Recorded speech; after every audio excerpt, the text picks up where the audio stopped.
The floor trembled beneath her heels just as she reached for the wine. She froze. Glass half lifted, smile half formed. That artificial smile she wore whenever she knew I was watching. The chandelier above her shivered. "What?" Her voice cracked on the last word. I didn't answer right away, just leaned back in my chair and placed the credit card statement on the table, centered between the dessert forks and the untouched tiramisu. $15,274.96. La Sorella, private rooftop, wine pairings, imported chef flown in from Sicily, all charged to me. She glanced down at the paper, then up at me. "It was for the whole family," she said, eyes deflecting. "Don't ruin the vibe." I smiled, tipped my head. "Then you'll love what's coming." That's when the floorboards began to shake harder. It started with little things, the missing receipts, the blurred lines between us and her family, a spa trip here, a boutique there. But I noticed patterns. She didn't ask, she assumed.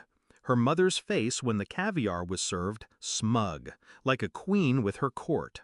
I sat there during the dinner, silent, forgotten, just another financier at the table. Her friends passed around my generosity like wine.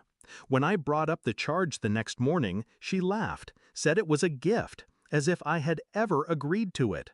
That's when the static started building inside me. Not rage, something colder. Not pain, calculation. I didn't confront her again. That's what she wanted, a reaction she could frame as overdramatic. Instead, I listened, watched her phone light up at 1:13 a.m., read her expressions when she thought I wasn't paying attention. I mirrored her phone, quietly. Installed a clone app on my backup device. It showed me everything. She wasn't just spending my money. She was rewriting the story of our life.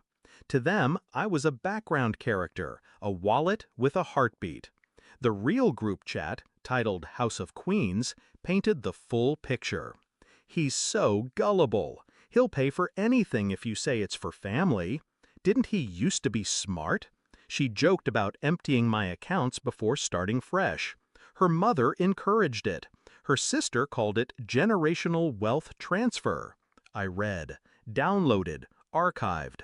Then I made arrangements. One contractor, one structural engineer, one very secure offshore account, and a single dinner invitation at our home. She arrived early, dressed like power, spoke like silk over a dagger. Her family followed, loud, overbearing, entitled. They sat in the dining room I designed, on chairs I refinished with my own hands, under lights I wired alone. And I served them. Salmon, black garlic risotto, imported wine. She basked in it, smug and certain. Until dessert. I tapped a remote beneath the table. Screens lowered from the walls, silent, sudden. Their laughter died in the throat. Text messages filled the walls like graffiti. Her jokes, her mother's schemes, her sister's gloating. Time-stamped and authenticated. Then the bank statement, the cruise, the salon, the $15K dinner, all on my account, all without consent. They stared. "You're insane," she whispered. "No," I said, "just done." I stood, opened the French doors. The contractor and the engineer waited on the lawn, nodding. I turned to her, calm and deliberate. "You built this house on lies. I just gave it the right foundation." And then the final moment. The floorboards trembled again. Controlled charges, non-lethal, just enough to crack the subflooring beneath the dining room. No one was hurt. But the table tilted, the wine spilled, the plates shattered like illusions. Her guests screamed, chairs skidded, laughter turned to chaos. She looked at me as if I had lost my mind, but I hadn't. I had found it. I left before the dust settled, didn't look back. The house was insured, what remained of it. The accounts were emptied, strategically. She'll rebuild, perhaps, but never in my name, Never on my dime. And when she tells the story, she'll paint me as unstable, a villain.